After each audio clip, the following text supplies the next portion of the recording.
Hi, I'm Rashmi from Just Tutors, and today we are going to learn about cell structure and its function. In this lesson we are going to complete these three objectives.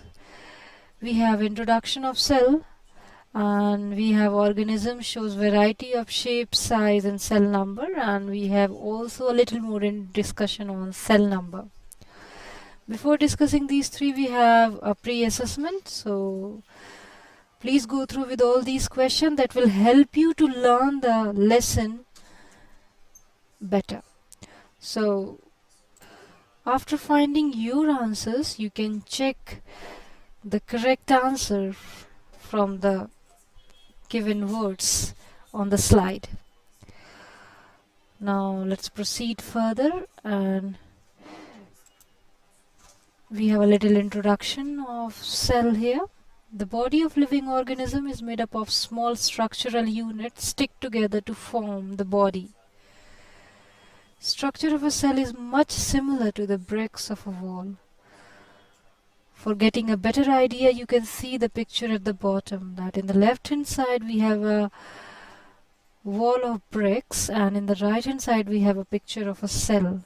So as you can see that the bricks are much similar to each other, and they are assembled in a sequence. In the same way, the cells are assembled in a sequence. So we have given an analogy of a brick of a wall. Most of the living organism has large number of cells, and they are different in shape. So the shape of shell varies with the shape of the living organism. Let's proceed further and talks about cell more. Every living organism is made up of basic structural unit that we call cell. We can say that both bricks and cell are the basic structural unit of building and living organisms separately. If we talk about history of the cell, it was discovered in 1665 by Robert Hooke. He was observing a slice of cork under microscope and found a splitting boxes in honeycomb structure, and from there he get an idea of the shape of a cell. The next topic talks about organisms shows variety of shapes, sizes and cell number. If we talk about the analogy of shape and sizes of a cell, here we have taken a picture of a building. You can see that there are the two different sizes of the buildings given, although they were made by the same material, but they are different in size.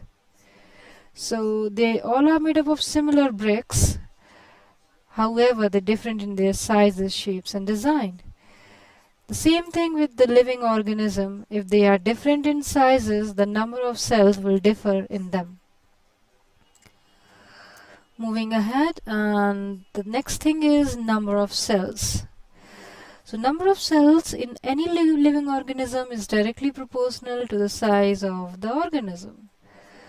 So if the size of the organism is bigger, the number of cells will be more in number. So for example, very gigantic creature like elephant, whale or any other large tree, the number of cells may be in billion or trillion in that organism. Every cell begin life with single cell, which is fertilized egg, and this single cell multiplies and turn into billions as the organism develop. So as the organism develop, the number of cells also develop with increasing of the size. In the next slide we are talking about the two kinds of organism. So basically the organism has been divided into two types based on the number of cells. Unicellular, these organisms have only one cell. We have an example of a microorganism which called amoeba. The second is multicellular. Number of cells present in any organism doesn't affect their functioning, and these organism has multiple cells, more than one. In single cell organism, the single cell perform various activities like digestion, excretion, and reproduction. In multicellular organism, each function is performed by a group of specified cells.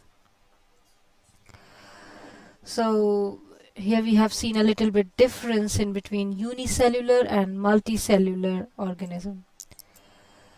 So we have done with the topic here, and on the next slide we were given some questions for practice. You can go through with these questions, and while getting the answers, if you face any difficulty, you can get back to the video and try to complete these questions for better understanding. Thank you for watching this video. For more, please visit justtutors.com.